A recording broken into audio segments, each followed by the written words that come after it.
Manifesto para as religiões nominalmente cristãs.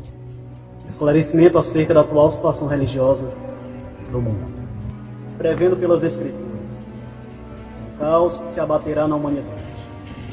E em auxílio especial a nossos irmãos, que aqui ficarão no sistema religioso. Ao considerar que nossos irmãos de Sardes, Reforma, não concluíram sua obra, mas eram mestres em organização, venho ao menos, através desta humilde síntese, esclarecer ao meio religioso atual o engano em que se encontra a humanidade. Aproveito a oportunidade para esclarecer o fenômeno social da saída de tantos membros eclesiásticos de suas igrejas e ou religiões. Ponto 1. A hierarquia no seio da igreja não agrada ao cabeça, o Filho do Eterno, pois todos somos irmãos. Mateus capítulo 23, verso 8. Ponto 2. A igreja da primeira era, profeticamente, Éfeso, foi a igreja dos apóstolos. E enquanto eles estiveram aqui, não permitiram que tal hierarquia se estabelecesse. Ponto 3. Em Atos capítulo 15, importante reunião do início da igreja, os discípulos, apóstolos e anciãos solucionavam a questão tratando o assunto como iguais. O que prevalecia não era a palavra de um apóstolo sobre a de um ancião, ou vice-versa, mas o que parecia bem aos olhos de toda a igreja. Atos capítulo 15, verso 22. Ponto 4. Na suprastada reunião e em toda a igreja em Atos, os homens santos chamavam-se apenas pelo seu nome, não invocando títulos de suas funções, pois sabiam que tal costume era contrário aos ensinamentos do Filho do Eterno. Ponto 5. Os próprios anjos, seres ministradores do Eterno, não invocam e não invocavam títulos sobre os homens. Atos capítulo 10, verso 5. E Apocalipse capítulo 19. Verso 10, ponto 6, a obra dos Nicolaítas, que queria adentrar na igreja da primeira era, Éfeso, também era um clero que estava querendo ser formado para se sobrepor aos irmãos comuns. Entendei a etimologia da palavra Nicolaítas. Nico, do grego, conquistar. Laitas, o povo leigo. Conquistar, subjugar o povo leigo. Ponto 7. Tal ensino hierárquico, combatido e detestado pelo Filho do Eterno e pelos apóstolos, não adentrou na era apostólica da igreja. Ponto 8. Na segunda era da igreja, do latim isto é, na segunda era da igreja, profeticamente Esmirna, tal ensino começou a adentrar na igreja quando os irmãos começaram a fazer uma distinção entre o termo ancião, que significa do grego presbítero, e o termo bispo, que do grego significa supervisor. Para Paulo e Lucas, tratava-se da mesma função. Os dois eram a mesma coisa. Atos capítulo 20, verso 17 e 28. Efésios capítulo 4, verso 11. Ponto 9. A igreja abandonou o sistema apostólico de deixar um grupo de anciãos sobre a igreja. Atos 14, 23, 20, 17 e Tito 1, 5. Passando a deixar sobre cada igreja apenas um homem. 10. A hierarquia consolidou-se na terceira era da igreja, Pérgamo, a partir de Constantino, o qual tornou mais nítida a distinção clero-leigos. Apocalipse capítulo 2, versos 15 e 16. Ponto 11. A aliança da igreja com o Império Romano, juntamente com o clero formado, proporcionaram um caminho aberto para a exploração do povo, a doutrina de Balaão, que trabalhou contra o povo do Eterno por causa de um salário. Balaão do hebraico significa devorador, devorador do povo. Ponto 12. Cobram dízimos em espécies de não-judeus e não destinam valor substancial aos órfãos, viúvas e estrangeiros. Deuteronômio, capítulo 14, versos 28 e 29. O dízimo instituído por Moisés no ponto 13 não era e nem podia ser praticado em dinheiro. Deuteronômio, capítulo 14, versos 22 ao 29. 14. Era para usufruto dos próprios dizimistas. Deuteronômio 14, 23, 26 e 27. Também o capítulo 18, verso 4. Porém, sem desamparar os levitas que estavam junto aos dizimistas. Ponto 15.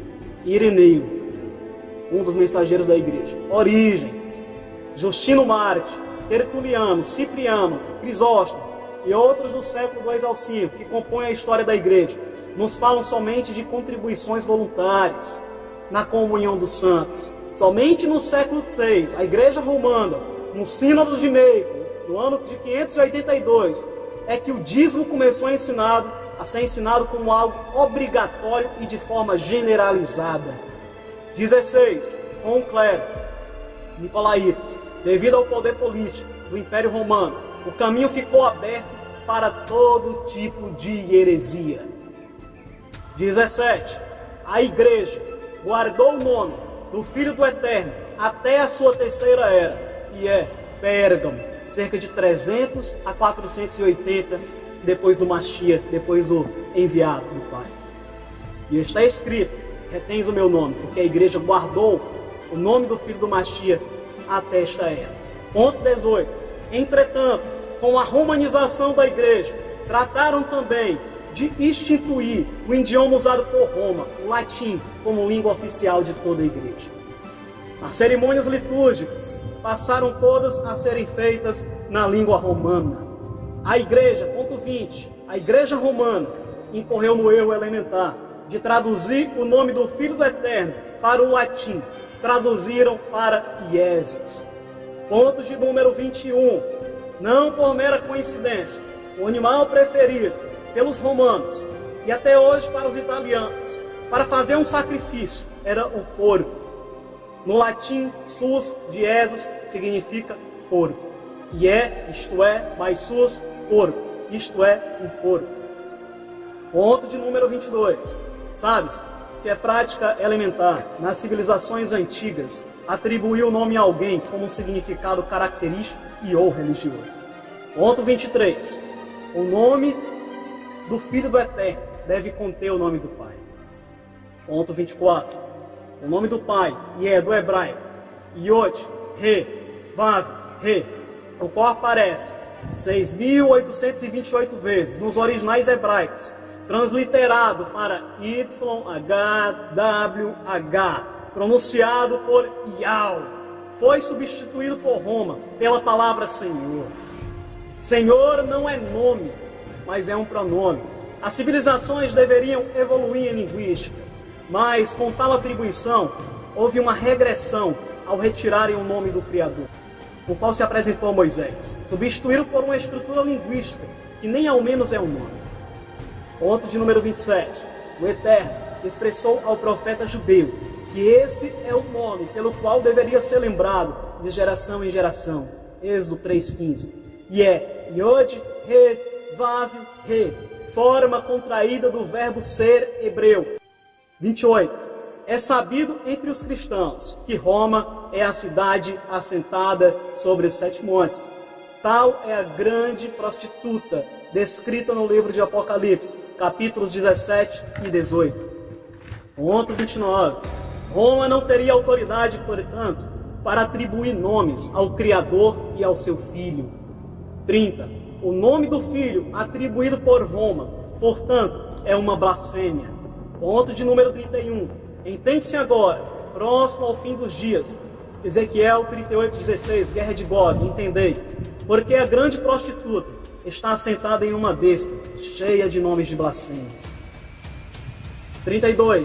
Entende-se, portanto, hoje, porque Roma teria lançado por terra a verdade, e é o nome do Filho do Eterno, e teria tido sucesso. Daniel, capítulo 8, verso 12. 33. E porque teria embebedado todas as nações com o vinho da sua prostituição. Ponto de número 34. E porque de alguma forma, próximo ao fim dos dias, o povo do Eterno estaria dentro do sistema católico babilônico, como está escrito: sai dela, povo meu. Apocalipse 18:4. 35. E que, portanto, este nome, Jesus, não é uma herança dos apóstolos, mas mais uma das blasfêmias da grande prostituta. O termo correto para o Filho do Eterno é Yod-He-Vav-Shin-Ei, transliterado para YHWXA, e é salvação de Yahweh, pronunciado pelos judeus e também agora por nós, por Yahusha. 36. É sabido entre os estudiosos das Escrituras que o Eterno revelaria seu nome próximo ao dia da sua ira, e é a última semana de Daniel. 37. E que, segundo o profeta Joel, quem invocasse o seu nome seria salvo. 38. O termo colocado no lugar do nome do Eterno, Senhor, traduz-se em hebraico para Baal. 39. Entende-se agora porque o Eterno limparia os nomes de Baal da boca de seu povo. Oséias capítulo 2, verso 17. 40. Depreende-se agora porque o profeta Isaías afirma em profecia que o nome do Eterno é blasfemado todo dia. Isaías capítulo 52, versículo 5. E que seu povo iria saber o seu nome. Isaías capítulo 52, verso 6. A Igreja Católica profanou as Escrituras ao inserir dentro dela os nomes de ídolos e blasfêmios. Senhor do hebraico é Baal, Jesus, de onde vem Jesus, significa estepor, Adonai, vindo do ídolo Adonis, Deus em associação a Zeus, romanizaram a Bíblia. 43. Entende-se agora, porque a prostituta em Apocalipse 17 tem um cálice de ouro na sua mão, que é a Escritura, cheio das abominações e da imundícia da sua prostituição. 44. Agora entende-se porque Jeremias profetizou que havia um plano para ser retirado o nome do Filho do Eterno. Vide Jeremias 11:19. E que em tal verso o profeta afirma em profecia que o Messias era como um manso cordeiro, em contraposição ao corpo apresentado por Roma. 45. O nome do Filho do Eterno foi retido até a era de Pérgamo, com o irmão Martinho Toures, um dos mensageiros da igreja, sendo voltado a ser invocado de forma mais abrangente apenas na era de Filadélfia, e é hoje. Apocalipse 2:13, 3:8. 46. A igreja romana retirou a pronúncia do nome do Criador, dos nomes dos profetas e dos apóstolos. Como exemplo temos aqui Ishaial, que traduziram erroneamente para Isaías, Irmial, que traduziram erroneamente para Jeremias, Daniel, que traduziram erroneamente para Daniel, Matitial, que traduziram erroneamente para Mateus, em associação ao ídolo Zeus e tantos outros. Ponto 47. Sabe-se que o termo El é um termo cananeu para o título hoje conhecido como Deus, e que em Canaã havia adoração a uma trindade formada por El, sua esposa Xerá e o seu filho Baal, e que tal religião veio da Babilônia a partir da trindade Nimrod, Semíramis e Tamuz, e que tal trindade se difundiu pelas principais culturas da terra. 49. Sabe-se que os judeus permaneceram firmes, sabendo haver apenas um Criador. Veja na Shemá de Moisés. 50. Sabe-se que o batismo praticado pela maioria das religiões nominalmente cristãs não é o mesmo dos primeiros séculos da história da igreja. É lamentável. 51. É também sabido que os apóstolos batizavam apenas no nome do Filho do Eterno. Atos capítulo 2, verso 38 e 19. Atos capítulo 19, verso 5. E Romanos capítulo 6, verso 3. Quanto mais outras passagens. 52. E que o batismo deve ser feito no nome de quem morreu por nós. 53. E que o batismo trinitário, baseado em Mateus 28, 19, trata-se de mero acréscimo documentado. Vide no rodapé da Bíblia de Jerusalém. 54. Sabe-se que o termo Bíblia não aparece no conteúdo bíblico. Tal foi compilada pela Igreja Romana. 55. Os textos apresentados pela Igreja Romana possuem diversos acréscimos documentados, bem como diversas adulterações e erros. Vide a Confissão de Jerônimo e documentos arqueológicos históricos. 56. A Igreja Romana não foi dada autoridade pelo Criador e nem pelo seu Filho para dizer o que é Escritura. 57. Sabe-se que a Trindade é a doutrina central do catolicismo e que é chamada de mistério central da fé. Mistério central da fé no catolicismo romano.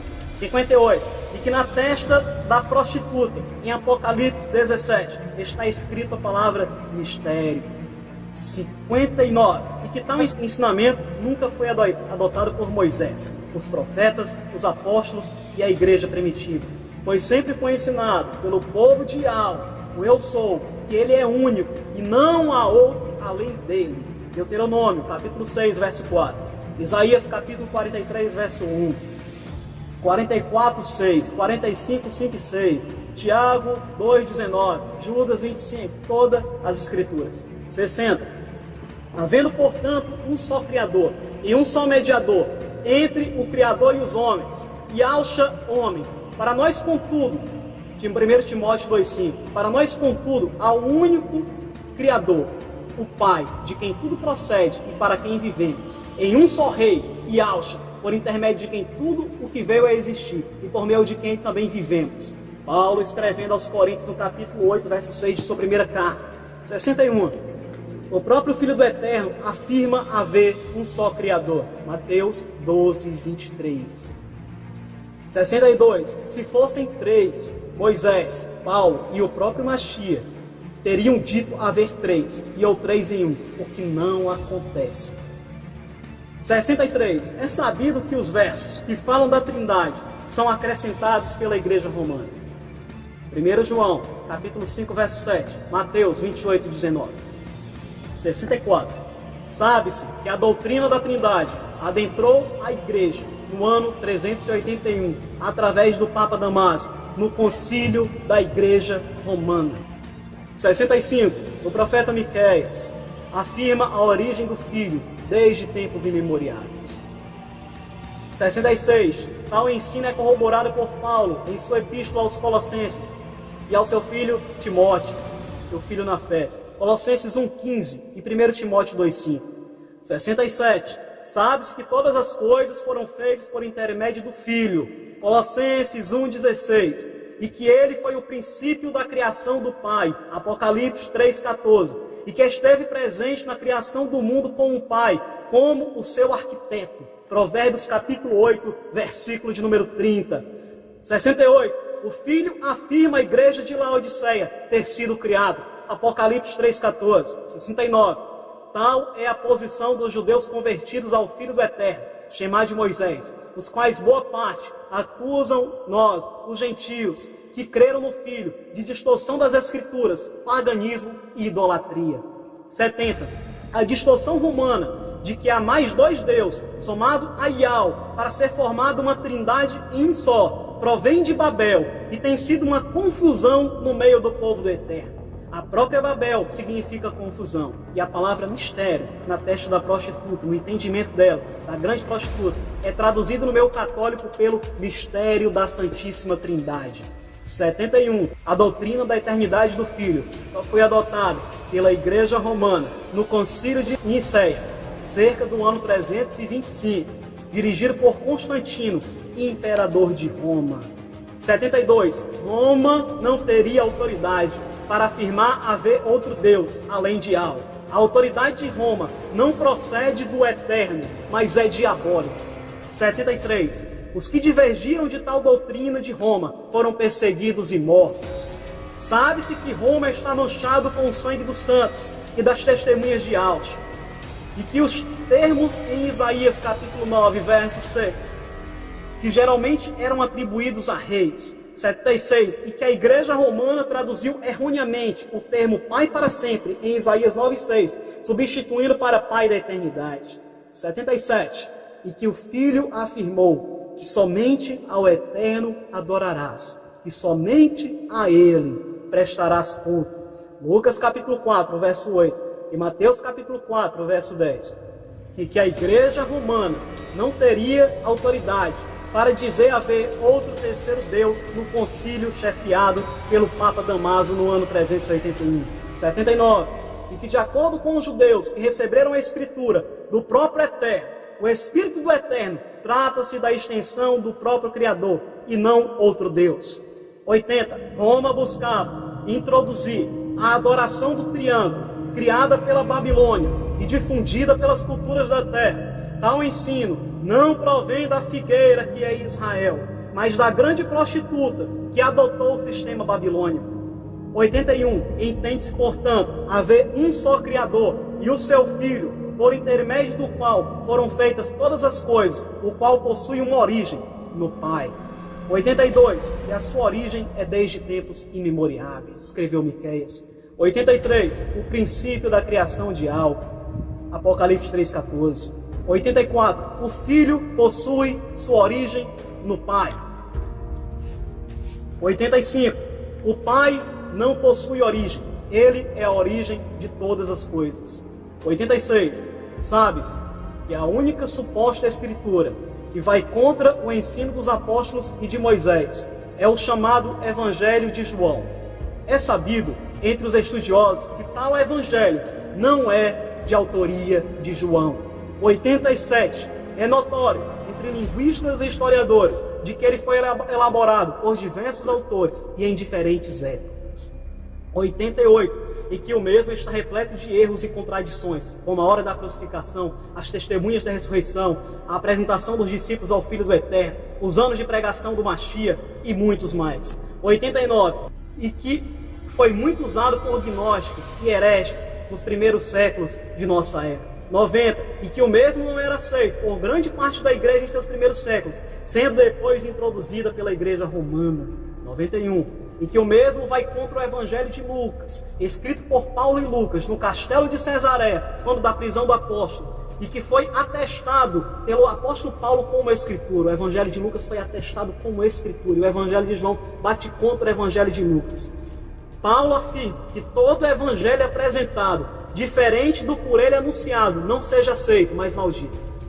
93. E que, portanto, não podemos basear a doutrina da igreja em um evangelho historicamente duvidoso e de origem não apostólica, totalmente contrário às doutrinas de Moisés e dos profetas. 94. Sabe-se que os judeus que creram no Salvador, denominados judeus messiânicos, não receberam tal evangelho e que acusam Roma de distorcer as escrituras e profaná-las com idolatria e paganismo. 95. Conclui-se, portanto, o entendimento de porque o diabo é o pai da mentira e porque ele engana todo mundo em Apocalipse 12:6 e porque a própria igreja estaria dentro do sistema babilônico, próximo ao fim dos dias. Apocalipse 18:4. 96. Sabe-se que o dia da ira do Eterno se aproxima e que aqueles que se purificarem experimentarão um grande livramento. Apocalipse 3:10, 14:1-5, Isaías 26:20. 97. Ora, o Eterno não abandonou o seu povo, apesar dos enganos de Satanás. Oséias 2:17. A romanização da igreja a profanou, mas não a destruiu. Daniel 8:11. E para o Eterno, o mais importante é a intenção do coração. 1 Samuel 16:7. 98. E que, portanto, o Eterno nunca abandonou aqueles que com o coração sincero o invocam. Salmo 145, verso 18. Mesmo pronunciando ignorantemente os nomes de blasfêmia. Oséias capítulo 2, verso 17. E que o Eterno não leva em consideração os tempos de ignorância. Atos 17:30, ponto 100 e final. E que notifica agora a que todos os homens se arrependam. Nestas palavras, Igor Câmara Lima, Crateús, 29 de janeiro de 2020.